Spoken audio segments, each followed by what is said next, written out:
Isa ka ba sa mahilig mag-shopping online? Alam naman natin sa panahon ngayon, halos lahat ng kailangan natin ay pwede na natin i-order online. Katulad ng pagkain, gadgets at marami pang iba. Nauso ito yung pag-order online simula nung pandemic. Bagay ito sa mga taong busy sa trabaho at tulad ng oras pumunta ng mall para mag-shopping. Sa mga taong nasa bahay lang at ayaw magluto, kaya ang ginawa mag-order na lang ng pagkain online. Pero alam mo bang kikita tayo sa pag-order online? Oo, tama ang iyong narinig, nakikita tayo kapag mag-order tayo online. Katulad na lang sa Shopee, Lazada, at Foodpanda at marami pang iba. At ito pa yung mga site na kung order ka sa kanila ay kikita ka. Kung gusto mong malaman kung paano kumita sa pag-order online, panoorin mo ang video na to. Pero bago ang lahat, kung gusto mo nitong video, ayaw mo kalimutang i-follow para updated ka sa mga bago kong video. Una, punta rin ng Google Play Store. Ayan, once sa Play Store na tayo, dito sa search bar, type lang natin dito ang cashback.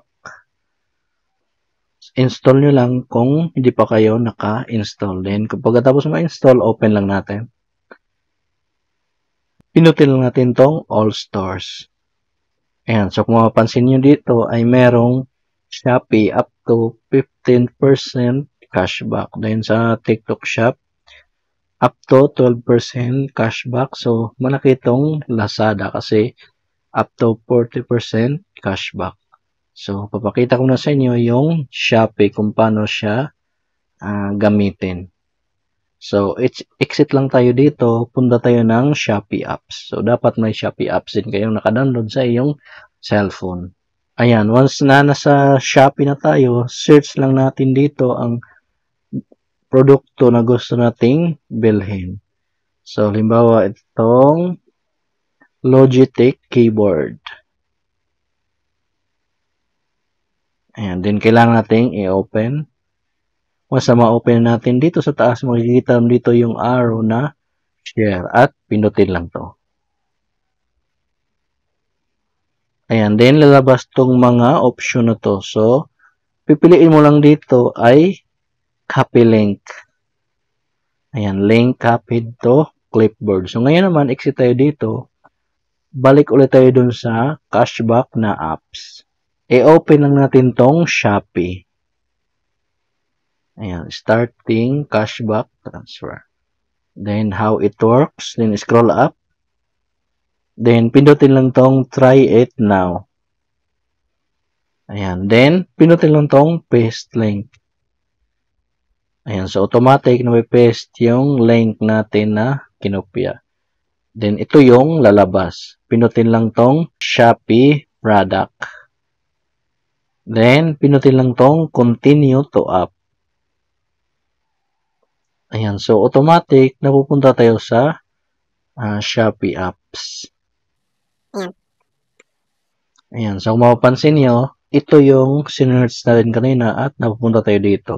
At pwede mo itong i-check out or bilhin. So, once na mabili mo na to at nabayaran mo, ay automatic papasok yung commission sa iyo. So, papakita ko sa inyo yung kinita ko sa isang in-order ko dito sa Shopee. So, exit lang tayo dito. Balik ulit tayo sa Shopback. And so, para makita natin, ay pinutin lang tong lifetime earnings.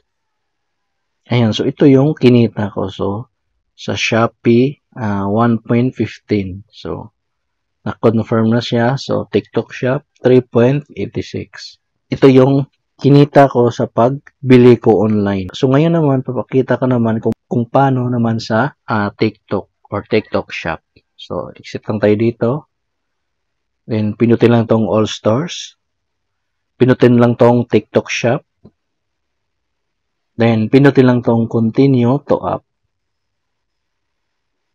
And so, automatic, punta tayo sa TikTok app. So, di na katulad ng Shopee na kailangan mo pang kopyahin yung produkto.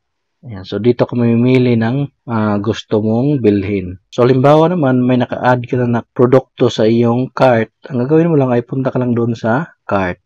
I-check out mo lang. So, kahit naka-add na siya, tapos dadaan ka muna ng Shopback, ay automatic maridetect ng Shopback na binili mo yung produkto na yun. At magkakaroon ka ng commission. Katulad ng pinapakita ko sa inyo kanina na may earnings ako sa Shopee. So, nangyari doon ay naka-add na yung produkto na yon at dumaan muna ako ng Shopback. So, sa ibang apps katulad ng Lazada, Foodpanda, kayo na lang bahala kasi pag iisa-isahin pa natin yung lahat ay masyadong mahaba ang video na to. So, ganun lang kadali.